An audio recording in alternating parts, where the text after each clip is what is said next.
नमस्कार, to the point देख रहे हैं आप और आपके साथ मैं हूं प्रतिमा दत्ता। टू द पॉइंट में आज आपकी मुलाकात हरियाणा सरकार के स्वास्थ्य एवं खेल मंत्री अनिल विज साहब से। अनिल विज जी, बहुत स्वागत। अनिल विज जी, स्वास्थ्य मंत्री का जिम्मा आपके पास, स्वास्थ्य विभाग का जिम्मा आपके पास है, खेल विभाग का जिम्मा आपके पास है। गब्बर ये किसने टर्म दे दी? अब ये तो मैं भी ढूंढ रहा हूँ किसने दे दी। नहीं, लेकिन गब्बर कैसे? अनिल विज साहब का जब भी नाम आता है लोग कहते हैं गब्बर, लोग डर जाते हैं अपने आप। नहीं यार, वो क्यों दी, किसने दी, मैं आपको बता रहा हूँ कि मैं खुद जानना चाहता हूँ कि ये किसने दिया। आपको मालूम नहीं है? नहीं, मुझको नहीं। लेकिन जिस तरीके से आप काम करते हैं वो तरीका सबसे अलग है। आप दूसरे मंत्रियों से कंपेयर करें या पहले के भी मंत्रियों से कंपेयर करें तो वो तरीका बिल्कुल हटके है। आप खुद हर जगह पहुंचते हैं, हर जगह जाते हैं, औचक निरीक्षण करते हैं, लोग डर भी जाते हैं। तो क्या वो दबाव होता है उन पर कि काम सही अब करना पड़ेगा, नहीं तो बचेंगे नहीं? नहीं, ये हर आदमी को मालूम है कि हम यहाँ पर आए हैं काम करने के लिए, और मैं काम के साथ किसी प्रकार का कंप्रोमाइज बर्दाश्त नहीं करता हूँ। सभी अधिकारियों कर्मचारियों को पता है कि काम के मामले में मैं किसी को ढील देने वाला नहीं होता हूँ, किसी को बख्शने वाला नहीं, किसी को माफ नहीं किया जा सकता। लेकिन आज भी हम देखते हैं बहुत सी जगह पे लापरवाही भी होती है। हम अस्पतालों की बात कर लें, हम खिलाड़ियों की बात करें तो वो भी बेचारे परेशान रहते हैं क्योंकि उनको समझ में नहीं आता किस फेडरेशन में वो खेल रहे हैं, उसका क्या औचित्य है, आगे क्या भविष्य होगा। देखिए, अगर हम आंकड़ों पर नज़र मारें तो हमारी सरकार आने के बाद हमारी ओपीडी 20% बढ़ी है, यानी लोगों का रुझान सरकारी अस्पतालों की तरफ बढ़ा है। कहीं कहीं पर बीच में कठिनाई भी आती है और उसको भी हम दुरुस्त करने की कोशिश करते हैं। लेकिन स्वास्थ्य सेवाओं की अगर हरियाणा में बात की जाए, पहले क्या स्थिति थी और आपकी सरकार बनने के बाद कितना बदलाव उसमें हुआ है? हमने हर जिले में एमआरआई लगाने का निर्णय किया है, बहुत सारे जिलों में लग चुकी है। हमने डायलिसिस सेंटर 14 जिलों में खोलने का फैसला किया, खोलेंगे सभी जिलों में, लेकिन 14 के कॉन्ट्रैक्ट हो चुके और 5-6 जिलों में लग भी चुकी है। हम कैथ लैब लगा रहे हैं और कोई सोच नहीं सकता था आज से पहले कि सिविल अस्पताल में हार्ट में स्टंट डाला जा सकता, क्योंकि सिविल अस्पताल तो छोटी मोटी दवाई, बैंडेज और इसके अलावा कभी किसी ने इससे आगे सोचा नहीं है। लेकिन हम सुधार कर रहे हैं। तो पहले कितनी खामियां थी? हरियाणा में जो स्वास्थ्य डिपार्टमेंट है वो पिछली सरकारों की प्रायोरिटी लिस्ट में था ही नहीं, क्योंकि अगर हम बजट के मामले में देखें तो टोटल बजट का केवल 2% वो खर्च करते थे इसके ऊपर। तो हमने काफ़ी कोशिश करके इसको बढ़ाया है, और जैसा मैंने बताया कि नई सर्विसेज हम एंटर कर रहे हैं। हम सारे ही अस्पतालों को अपग्रेड भी करना चाहते हैं। मैंने एक टीम बनाई है कि जो सारे अस्पतालों का अध्ययन करेगी, पीएससी का अध्ययन करेगी, कोई टूटी फूटी है उन सारों का एस्टिमेट बनाया जा रहा है। मेडिकल केयर बहुत जरूरी है और बिना डॉक्टरों को ये अधूरी है। डॉक्टर्स की भारी कमी है। डॉक्टर्स की कमी है, लेकिन अब उस कमी के मुताबिक हम भर्ती भी करते जा रहे हैं। अब 662 डॉक्टरों की हम भर्ती करने जा रहे हैं। उनके लिए हमने एप्लीकेशंस मांगी हुई हैं और लगभग उनकी लास्ट डेट आने वाली है, और जल्दी इंटरव्यू करके हम डॉक्टरों की भर्ती करेंगे। उसके अतिरिक्त हमने हरियाणा में जो हरियाणा के सरकारी अस्पताल से डॉक्टरी करेगा उसको हरियाणा में 2 साल के लिए सर्विस करना कंपलसरी कर दिया, क्योंकि जो हरियाणा के अस्पताल से डॉक्टरी करता है वो उसके ऊपर सरकार बहुत पैसा खर्च करती है और उसका दायित्व बन जाता है कि वो हरियाणा के प्रति अपनी सर्विसेज दे। इसमें कितना समय लग पाएगा? देखिए, अब इसमें हमने अभी तो जो इस साल नए एडमिशन ले रहे हैं उनके लिए कंपलसरी किया है, तो नेचुरली डॉक्टर बनने में तो 4-5 साल लगते हैं। अभी हम उसका अध्ययन कर रहे हैं कि जो मौजूदा डॉक्टरी कर रहे हैं हम चाहते हैं कि उनको भी हम कोई लेजिस्लेशन से उनको बाध्य किया जा सके कि वो भी 2 वर्ष दें, तो उसमें भी अगर हम कामयाब होते हैं तो फिर इसका लाभ अभी मिलना शुरू हो जाए। एक ये भी परेशानी है कि डॉक्टर्स गांव में जाके काम नहीं करना चाहते, शहरों में ज़्यादा रहना चाहते हैं। इसका कैसे हल देख रहे हैं? नहीं, देखिए ये परेशानी तो है। डॉक्टर गांव में जाना नहीं चाहता क्योंकि वहाँ रहने की व्यवस्था नहीं है, बच्चों को पढ़ाने की उस ढंग से जिस लेवल का वो अपने आप को समझता है और उसने डॉक्टरी की है वहाँ पर सुविधा नहीं है, इसलिए जाना नहीं चाहता। लेकिन फिर भी हम भेजते हैं सबको, डॉक्टर्स को हम भेजते हैं। और जो गांव में जो हमारी पीएचसीज हैं, हमने उसमें एक और एडिशन कर दी है कि डॉक्टर तो वहाँ होगा ही, डेंटल डॉक्टर भी होगा, लेकिन हम एक अब आयुर्वेदिक डॉक्टर भी उसमें पोस्ट करने जा रहे हैं। हमने कुछ पीएचसीज में कर दी है, 100-125 पीएचसीज में हमने कर दिया आयुर्वेदिक डॉक्टर, लेकिन हर डिस्पेंसरी में, हर पीएचसी में एक आयुर्वेदिक डॉक्टर भी हो, वो हम कोशिश कर रहे हैं। गांव में इंफ्रास्ट्रक्चर की कितनी कमी है? हम लेटेस्ट टेक्नोलॉजीज की बात करते हैं, वो गांव में तो लोगों को नहीं मिल पाती। नहीं, ऐसा है, पीएचसी में तो कोई सारा इंफ्रास्ट्रक्चर दे भी नहीं सकते हैं। पीएचसी में जो सुविधाएं होती हैं, जो मान्यता प्राप्त सुविधाएं हैं, वो हम वहाँ उनको दे रहे हैं। अगर कहीं पर इंफ्रास्ट्रक्चर खराब है, बिल्डिंग टूटी हुई है, तो उसका जैसा मैंने आपको बताया कि हमने 50 लाख रुपया हर सीएमओ को दे दिया कि आप अपनी कोई पीएचसी खराब है तो उसको आप ठीक करवाएं। और यहाँ से भी हमने एक टीम गठित कर दी है कि सारे हरियाणा का एक बार एक एस्टिमेट बन जाए तो हम सरकार से पैसे मांग के सभी को ठीक करा सकते हैं। हम ये भी देखते हैं, बहुत परेशानी, बहुत सी खबरें ऐसी आती हैं और डिलीवरी नहीं मिली, इलाज वक्त पे नहीं मिला, बाहर मरीज तड़पता रहा, अस्पताल के एम्बुलेंस नहीं मिल पाई। ये कितना बड़ा चैलेंज देखिए ऐसा है, ये ऐसी खबरें आती हैं, लेकिन कई बार जितनी जल्दी में खबर आ जाती है वो सच्चाई होती नहीं है। जब हम जांच करवाते हैं तो कई बार तो जो कंप्लेनेंट होता है वो खुद ही कहता है कि मैंने तो एम्बुलेंस के लिए कहा ही नहीं था। कि उतना नहीं है, आप कह रहे हैं हालत बदल रही है, सुधर रही है। हम ये भी देखते हैं कि जो मरीज हैं वो कहीं बार बहुत परेशान रहते हैं। वो कहते हैं कि डॉक्टर्स आते हैं, वो चेक नहीं करते, खाना पूर्ति करके चले जाते हैं। क्या ऐसा कुछ भी होता है? नहीं, देखिए अब जब मैं सब सुविधाएं दे दूंगा और डॉक्टर्स भी पूरी तरह से सब जगह पर अपॉइंट कर देंगे, तो फिर इनकी जवाबदेही भी होगी। अगर ये किसी पेशेंट को रेफर करते हैं, जहाँ कहीं और भेजते हैं, तो इनसे पूछा जाएगा कि ऐसे क्या हालात थे। क्योंकि रेफर इस वक्त बहुत बड़ी समस्या है, हर पेशेंट को रेफर कर दिया जाता है, चाहे फ्रैक्चर क्यों ना मैं हो। खुद ही आपको बता रहा हूँ कि इनको फिर एक एक्सप्लेनेशन देनी पड़ेगी कि पेशेंट को रेफर क्यों किया गया, क्या ऐसी चीज थी जो आपके पास नहीं थी। पहले हम मुहैया करा लें। हमने बहुत सारी इक्विपमेंट खरीदे हैं, हमने उन सारों को मुहैया करवा रहे हैं। हर इमरजेंसी में अब मोनीटर्स लग रहे हैं। कहाँ पहले किसी मोनीटर नाम की चीज़ किसी सिविल अस्पताल में नहीं होती थी। हम फुली इक्विप कर दें, फिर हम इनसे जरूर पूछेंगे। तो क्या अभी डॉक्टर्स भी प्रेशर में हैं? बहुत ज़्यादा प्रेशर है काम का इन लोगों पर? नहीं, डॉक्टर्स पर प्रेशर तो है।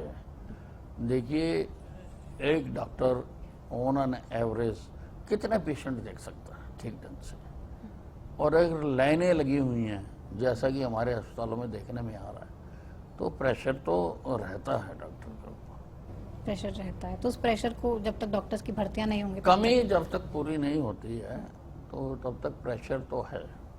अब साहब हम ये भी देखते हैं, आप पहुंचते हैं अस्पताल में, सब अलर्ट हो जाते हैं, बहुत अच्छे से तब काम करने लग जाते हैं, और जहाँ पे भी कहीं खामी होती है उसको तुरंत से दुरुस्त करने की बात होती है। तो क्या जब आप होते हैं तभी डर होता है, या पीछे से भी जिम्मेदारी नहीं? देखिए, मैं रोज नहीं जाता हूँ, मैं जा सकता हूँ कहीं पर भी। रोज जाना जरूरी भी नहीं होता। अगर ठीक काम कर रहे हैं तो कहते चलते घोड़े को चाबुक नहीं मारा करते। अगर ठीक काम कर रहे हैं तो फिर जरूरत भी नहीं है। शुरू में मुझे महसूस हुआ और मैं गया सब जगह पर, मैंने काफ़ी अस्पतालों का औचक निरीक्षण किया और जो कमियां थी उनको दूर करने के लिए भी कहा, और उसके बाद हम रेगुलर स्टाफ से चेकिंग करवाते हैं। लगभग वो चीज़ें अब ठीक है, लेकिन फिर भी कहीं भी मैं जा सकता हूँ, कहीं भी जाके देख सकता हूँ, और जब मैं जाता हूँ फिर मैं कार्रवाई करके आता हूँ। बिल्कुल। किसी एक अस्पताल को देखते हैं तो मैसेज सब जगह स्प्रेड होता है, दूसरे अस्पतालों के डॉक्टर पूछते हैं कि आगे क्या क्या चीज़ देखी थी, तो वो फिर अपने अस्पतालों में भी ठीक कर लेते हैं पहले बार। कई बार तो मैं अस्पताल के पास से ही निकल गया तो अस्पताल साफ हो गया, उन्होंने सोचा कि भाई कहीं इस साइड ना आ जाएं, तो उससे भी उन्होंने ठीक किया। तो ये छवि आपने खुद बनाई है, क्योंकि खुद आप जाते हैं, आप टंकियों पे भी चढ़ के देखते हैं पानी साफ है या नहीं, और इसीलिए आपको लगता है बदलाव शायद और तेजी से हो। नहीं, बदल रहा है, सुधर रहा है। सुधर रहा है। हम ये भी देखते हैं हरियाणा में खास तौर पे ये कहा जाता है अधिकारी सुनते नहीं हैं, अधिकारी मानते नहीं हैं। क्या आपके साथ भी ऐसी परेशानियां आती नहीं, हैं? मैं इस बात को नहीं मानता। किसी अधिकारी की जरूरत नहीं है कि वो हमारी बात ना माने। और ऐसा ये अब नहीं है क्योंकि मैं मंत्री हूँ, मैं विपक्ष में भी रहा हूँ, तब भी किसी अधिकारी की ऐसी जरूरत नहीं हुई। तो ये कौन फैलाता है, कौन कहता है? आप ही के लोग खुद कहते हैं अधिकारी बात नहीं मानते, अधिकारी काम नहीं करते। मेरे अनुभव में ऐसी बात नहीं आई कभी। कोई अधिकारी, जब आप जनता के काम कहेंगे और विकास के काम कहेंगे तो कोई भी मना नहीं करता। कोई मना नहीं करता है। गब्बर साहब, आप अपनी स्टेटमेंट्स के लिए हर बार जाने जाते हैं, हर कोई भी मुद्दा होता है उस पे आपकी स्टेटमेंट सबसे अलग होती है, सबसे हटके होती है। तो ये विवादित बयान देने के लिए भी कहा जाता है कि अनिल विज साहब विवादित बयान देने के लिए बहुत मशहूर हैं। नहीं, ऐसा तो नहीं है कि मेरे किसी बयान से कोई विवाद हो गया हो, लेकिन मैं सच बोलता हूँ, और सच कई बार लोगों को पसंद नहीं आता तो वो उसको विवाद की संज्ञा दे देते हैं। कई बार लोगों को अच्छा लगता है, कई बार लोगों को तकलीफ होती है तो हो, मैंने क्या लेना इस बात से। अब कहते हैं कि अनिल विज साहब तो ये कहते हैं कि हिंदू कभी आतंकवादी नहीं हो सकता। हाँ, नहीं, वो तो अनुसंधान करके कह रहा हूँ मैं कि हिंदू कभी आतंकवादी नहीं हो सकता। तभी मैंने ये बयान दिया कि एक टर्मिनोलॉजी क्रिएट की गई, हिंदू टेररिज्म, सैफरन टेररिज्म, वो एक राजनीतिक एंगल से जो उस वक्त की कांग्रेस सरकार थी उन्होंने ये पेश करने की कोशिश की, लेकिन हिंदू कभी टेररिस्ट नहीं हो सकता। हम ये भी देख रहे हैं क्योंकि पूरे देश में इस वक्त ऐसा माहौल बना हुआ है, अब धर्म के नाम पर लोगों को बांटने का काम हो रहा है। कौन ये फैला रहा है पूरे देश में? कौन लोग ये कोशिश कर रहे हैं कि देश बटे? सबसे बड़ी सांप्रदायिक पार्टी कांग्रेस है। इस देश का बंटवारा सांप्रदायिकता के आधार पर कांग्रेस ने करवाया। उस वक्त के कांग्रेस के नेताओं ने धर्म के आधार पर इस देश में बंटवारा कराया, और यही पार्टी जो खुद सांप्रदायिक है, जिसने 1984 में सिखों का कत्लेआम करवाया सांप्रदायिकता के आधार पर, यही पार्टी सांप्रदायिकता का सबसे ज्यादा ढिंढोरा पीटती है। भारतीय जनता पार्टी पर आरोप लगाते हैं कि आप पूरे देश में भगवाकरण करना चाहते हैं, आप बंटवारा गीता की भारतीय बात जनता करते पार्टी हैं। ने तो नहीं करवाया। वो कहते हैं ये गीता की बात करते हैं, ये गौ की बात करते हैं, काम किसी पर नहीं गीता हमारा इतिहास है, गीता धर्म नहीं है। गीता कुरुक्षेत्र में सुनाई गई तो हरियाणा के या देश के हर बच्चे को ये जानने का अधिकार है कि वो क्या सुनाया था।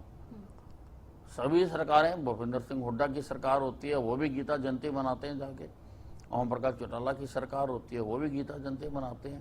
तो किसकी जयंती मना रहे हैं वो बताना बच्चों को, वो हमारा फर्ज है।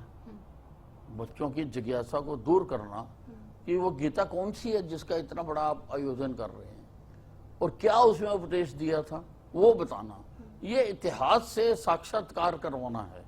तो ये कोई हम उनको कोई धार्मिक कुछ उपदेश दे रहे हो, ऐसी बात नहीं है। ये भी आरोप लगाते हैं कि स्कूल में पढ़ाई तो सरकार करवा नहीं पाती है, कहती है बच्चों को गीता पढ़ाएंगे। संस्कार ज्यादा जरूरी है या पढ़ाई? देखिए, अब जिसने क्रिटिसाइज करना है उसने तो हर बात को क्रिटिसाइज करना है। बेसिकली हर जो सोशल वेलफेयर गवर्नमेंट है, स्वास्थ्य और शिक्षा उसका मौलिक दायित्व है, उसको वो पूरा करना चाहिए। और वो आज उस स्तर से पूरा नहीं हो पा रहा, लेकिन उसके लिए हमारी इस 3 साल की सरकार को तो दोषी नहीं ठहराया जा सकता। उसके लिए तो हिंदुस्तान आजाद होने के बाद से, जिसमें कि अधिकतर समय कांग्रेस का राज रहा है, उन्होंने सुधार नहीं किया है। अब हम करने की कोशिश कर रहे हैं और सुधारेंगे, इसको ठीक करेंगे। इनेलो भी कहती है कि बीजेपी और कांग्रेस दोनों मिले हुए हैं।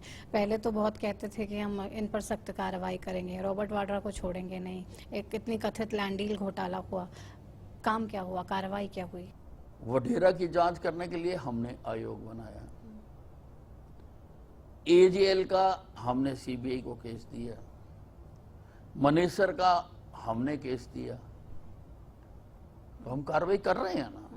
अगर बिना इस प्रकार से हम कार्रवाई करेंगे तो हमारे ऊपर आरोप लगेगा। वो कहेंगे देखो जी, राजनीतिक भावना से, दुर्भावना से ये पार्टी कार्रवाई कर रही है। तो हम कानून को मानने वाली पार्टी है। जिस जिस चीजों के पुख्ता सबूत हैं, जो चीजें किसी अंजाम तक पहुंच सकती हैं, हमने वो सारों पर कार्रवाई चल रही है। क्योंकि अभी तक सलाखों के पीछे नहीं है कोई। नहीं, उसके लिए तो कानून को दोषी ठहराया जा सकता। हमने तो एक्शन कर दिया। अब अगर हाई कोर्ट स्टे दे देती है वाड्रा केस में, अगर ढींगरा आयोग की रिपोर्ट को पब्लिश करने के लिए स्टे दे देती है, तो उसके लिए सरकार को तो दोषी नहीं ठहराया जा सकता। कोर्ट को तो सबको मानना पड़ेगा। तो इनेलो के ये आरोप हैं। कांग्रेस कभी कहती है कि इनेलो और बीजेपी मिले हुए हैं, बातें चाहे कुछ भी कर लें, विरोध चाहे कुछ भी कर लें, लेकिन समर्थन हर चीज में किया जाता है। देखिए, राज्यसभा में किसने मिलकर एक कैंडिडेट खड़ा किया था? कांग्रेस और इनेलो ने, जो उनका कैंडिडेट हार गया। तो इनको कहने का अधिकार कहाँ है? बीजेपी की अगर अंदरूनी बातें करें यहाँ पे, क्योंकि अक्सर ये देखा जाता है खटपट सुनाई देती है, 2 मंत्रियों के बीच में विवाद होता है, आपकी भी कुछ मंत्रियों से बनती नहीं है, क्या कारण है उनका? देखिए, इतना बड़ा परिवार है, छोटी मोटी बात होना कोई ऐसी बात नहीं है कि जिसकी चर्चा की जाए। इतने बड़े परिवार में छोटी मोटी बात हो जाती है, लेकिन कुल मिला के हम सब एक होकर मिलकर सारे फैसले करते हैं और उन फैसलों को लागू करते हैं। लेकिन छोटी मोटी बात जब बाहर आ जाए, आपका और कैप्टन अभिमन्यु का विवाद इतना उछलता है, रतनलाल कटारिया से विवाद इतना उछलता है, हर बार आरोप लगाए जाते हैं, तो विपक्ष को फायदा जरूर मिलता है। मैंने तो कभी आरोप नहीं लगाया किसी के ऊपर, मैं तो किसी पर आरोप नहीं लगाता हूँ। अब मैंने आपको बताया ना कि छोटी मोटी बातें तो हो जाती हैं, बहुत बड़ा परिवार है, लेकिन हमारे परिवार में परिवार को संभालने वाले भी हैं, वो परिवार को संभालते हैं। सब एसवाईएल को लेके हम देख रहे हैं बहुत स्ट्रांग तरीके से कोर्ट में केस लड़ा जा रहा है सरकार की तरफ से, फिर इनेलो क्या चाहती है इस पर? देखिए, अब इनेलो क्या चाहती है ये तो इनेलो बता सकती है, लेकिन जो कुछ वो कर रहे हैं वो बचकाना हरकतें हैं, जैसे बच्चे करते हैं। अब वो कहने लगे कि हम जाकर खुद एसवाईएल को खोदेंगे, जबकि वो एक कस्सी भी नहीं मार सके जाके वहां पर। मामला सुप्रीम कोर्ट में चल रहा है, कोर्ट से फटकार भी लग गया ऐसे प्रदर्शन। और अगर आपको कोई बात करनी है, आप भी जाके सुप्रीम कोर्ट में पार्टी बन सकते हो, आपको किसी ने रोका नहीं है। फैसला सुप्रीम कोर्ट ने हमारे पक्ष में दे दिया हुआ है, और अब एग्जीक्यूशन के लिए डाला हुआ है। वो भी कोर्ट बार बार जो हिंट दे रही है वो हमारे पक्ष में दे रही है, तो वहां ना करके यहाँ पे आम लोगों को रोक रहे हैं। लोगों ने थोड़ा कोई पानी ला के देना है। सब खिलाड़ियों की बात भी यहाँ पर करेंगे, क्योंकि पहले खिलाड़ी अनदेखी होती थी उनकी। खुद गीता फोगाट कह रहे हैं इतने साल तक मैट मांगते रहे, हमें अब जाके मैट मिला है। क्योंकि आपको लग रहा है हरियाणा जैसा प्रदेश जो इतने बड़े खिलाड़ी देता है, उनके साथ कहीं ना कहीं भेदभाव हो रहा है, सुविधाओं का टोटा था जिसकी वजह से बेहतर खिलाड़ी आगे नहीं आ पा रहा है? हम कोशिश कर रहे हैं कि हम जो सुविधाओं में कमी रही है उसको हम पूरा करें, और इसीलिए हमने अब काफ़ी अंतर्राष्ट्रीय स्तर के स्टेडियम्स बनाने का, कम से कम हर ज़िले में हम एक बनाएं, हर ज़िले में हम सिंथेटिक ट्रैक बनाएं, हर ज़िले में हम मल्टीपर्पज़ हॉल बनाएं, हम कोशिश कर रहे हैं और हमने किया भी है, हमने खिलाड़ियों को दिए भी हैं। लेकिन वो 70-80 करोड़ रुपए का बजट होता था खेल विभाग का, हमारी सरकार उसको 800 करोड़ तक ले गई है। हमने खेलों को बढ़ावा देने के लिए 1-1 करोड़ की कबड्डी और कुश्ती करानी शुरू की है, जो हर साल हम कराया करेंगे। हर साल 23 मार्च को शहीद आजम भगत सिंह, राजगुरु, सुखदेव का जो शहीदी दिवस होता है, उस दिन हमने 1 करोड़ रुपए की कुश्ती कराने का फैसला किया है। और दीनदयाल उपाध्याय जी के जन्मदिन पर हमने हर साल 1 करोड़ रुपए की कबड्डी कराने का फैसला किया है। 1-1, 2-2 हम करवा भी चुके हैं इसको करने के लिए। हमने योजना बनाई कि हर जिले में 20-20 हम नर्सरियां हमने अलॉट की हैं, स्कूलों को दी, और बहुत बड़ी संख्या में स्कूलों ने हमारे यहाँ अप्लाई किया कि हमें दो, सबको तो नहीं दे सकते थे, लेकिन हमने 20-20 अलॉट कर दी हर जिले में। अब वहाँ जो बच्चे सीखेंगे, जो स्कूल में एक टीम बनेगी, नर्सरी बनेगी, उस स्कूल के बच्चे को, जो 14 साल से कम का बच्चा है, उसको 1500 रुपये महीना स्टाइपेंड देंगे। जो उससे ऊपर का बच्चा है उसको 2000 रुपये महीना स्टाइपेंड देंगे। जो स्कूल हमारी नर्सरी ले रहा है उनको हम कोच की तनख्वाह देंगे, और 1-1.25 लाख रुपए का जो इक्विपमेंट, जिसमें कि मैक्सिमम गेमें खेली जा सकती हैं, मैक्सिमम गेमें। अब किसी में तो खाली वॉलीबॉल चाहिए, नेट चाहिए, और चीज़ें नहीं चाहिए, तो खेली जा सकते हैं। तो 1-1.25 लाख रुपए हम हर उसको दे रहे हैं, ताकि नर्सरी तैयार हो सके। जब तक आपकी नर्सरी तैयार नहीं होगी, नए खिलाड़ी नहीं आ रहे हैं, नए उसमें खून नहीं भरा जा रहा है, तब तक खेलों का सुधार नहीं हो सकता। हो सकता है कि इसके इतनी जल्दी नतीजे ना निकलें, लेकिन आने वाले समय में इसका बहुत लाभ होगा और हरियाणा खेलों का हब बनेगा। ग्रामीण क्षेत्रों में भी हम देखते हैं, वहाँ पे खिलाड़ियों को ज़्यादा समस्याएं हैं। शहरों में तो फिर भी थोड़ी सुविधाएं मिल जाती हैं, लेकिन एक्सपोजर आपको लगता है गांव में कम होता है? हमारे 6500 गांव हैं। हमने 6500 के 6500 गांव में 2-2 एकड़ में एक व्यायाम और योगशाला बनाने का फैसला किया, जिसमें से 1000 के ऊपर काम शुरू हो चुका होगा। उसमें हम योगा टीचर भी रख रहे हैं, हम कोच भी देंगे। हमने एडवर्टाइजमेंट निकाली हुई है योगा टीचर भर्ती करने के लिए। उसमें अभी कम एप्लीकेशनें आई हैं, लेकिन दोबारा निकालेंगे ताकि हम वो योगा टीचर पूरे भर्ती कर सकें। हम ये चाहते हैं कि हर गांव में के अंदर ही, और हम बिल्कुल जो आबादी है उसके साथ चाहते हैं, उसके अंदर योगा भी सिखाया जा सके, और 5 गेमों का सामान हम वहाँ पर देंगे, जो उसी खो खो हो गई, कबड्डी हो गई, कुश्ती हो गई, वॉलीबॉल हो गई, ये इस प्रकार की गेमें जो वहाँ पर खेली जा सकती हैं। तो हम तो हर गांव में चाहते हैं कि खेल हो, हर गांव से खिलाड़ी निकले, ऐसा हम कोशिश। तो कब तक इसके रिजल्ट्स मिलेंगे आपकी योजना? बननी शुरू होगी। हाँ जी, बननी शुरू होगी, और बड़ी जल्दी। अब ये इसकी इंटरव्यू रखी है हमने, तो हम इनको अपॉइंट कर देंगे वहाँ पर। तो उससे कम से कम ये समस्या दूर हो जाएगी? उससे उनको कहीं दूर नहीं जाना पड़ेगा, अपने गांव में ही। और हमने जमीन लेने के लिए डिप्टी कमिश्नर्स को ये कहा है कि हमें 2 एकड़ जमीन जो गांव की अब देह है, आबादी है, उसकी एडजॉइनिंग चाहिए, क्योंकि अगर ज्यादा दूर भी हो जाता तो वो संभाली ही नहीं जाती है, वहां तक नहीं जाता, और महिलाएं तो जा ही नहीं सकती वहां तक। इसलिए हमने बिल्कुल जितने छांट रहे हैं अभी, वो हम बिल्कुल गांव की आबादी के साथ, ताकि वो बिल्कुल उसमें जुड़ा हुआ सा प्रयास हो। साहब, आपकी सरकार को आधे से ज्यादा समय बीत गया है, अब आगे किस रफ्तार से काम करेंगे आप अपने विभागों में भी, और सरकार की तरफ से क्या कुछ प्लानिंग है, स्ट्रैटेजी है कि आगे हरियाणा के लिए क्या क्या करना है? नहीं, देखिए, मैं अपने विभाग का तो बता सकता हूँ, और बाकी विभागों का भी सब अपना अपना तैयारी कर रहे हैं, और उनका सबने सोचा हुआ है।